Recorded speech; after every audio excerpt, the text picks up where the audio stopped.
Hello friends, welcome to channel final try. आजच्या व्हिडिओमध्ये आपण डेफिनाइट इंटिग्रेशनचा पुढचा क्वेश्चन बघत आहोत। क्वेश्चन ऑन प्रॉपर्टीज आपला टॉपिक चालू आहे। दोन प्रॉपर्टीज आहे, त्याचा व्हिडिओ आपण अगोदरच बनवला आहे। पूर्ण व्हिडिओसाठी आपल्या चॅनलला नक्की सबस्क्राईब करा आणि चॅनल फॉलो करा। पुढचा क्वेश्चन बघतोय आपण। इव्हॅल्युएट इंटिग्रेशन, लिमिट दिलाय 1 to 3 root x upon root 4 - x plus under root x, हे इक्वेशन आपल्याला दिले। आता जे काही इक्वेशन दिले त्याला आपण let I equals to assume करून घेतो आणि इक्वेशन नंबर 1 देतो as it is, step number 1। त्यानंतर आपल्याला प्रॉपर्टी यूज करायची असते।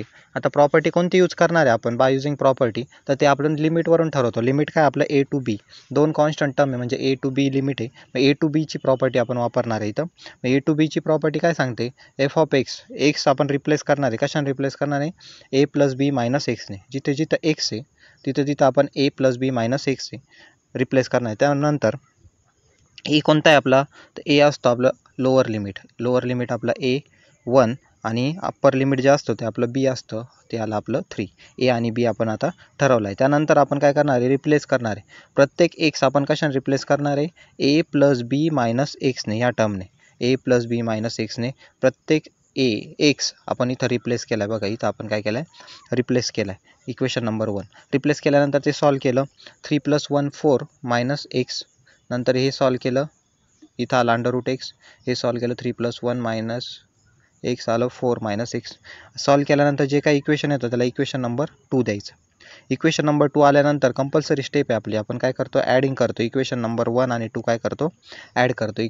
ॲडिंग इक्वेशन 1 आणि 2।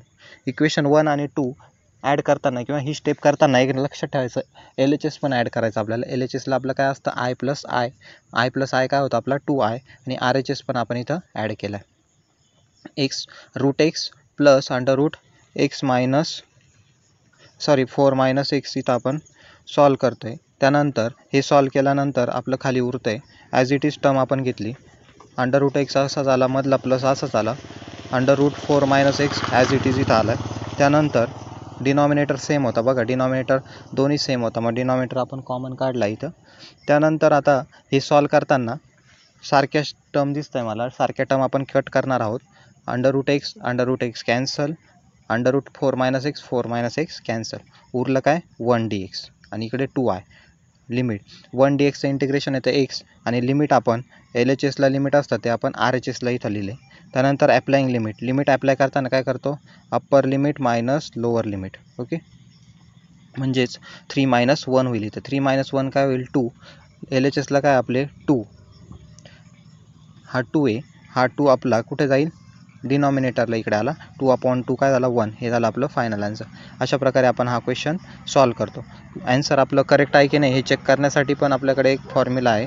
तो फॉर्म्युला काय चेक करण्यासाठी आपल्याकडे फॉर्म्युला आहे, upper limit minus lower limit upon 2।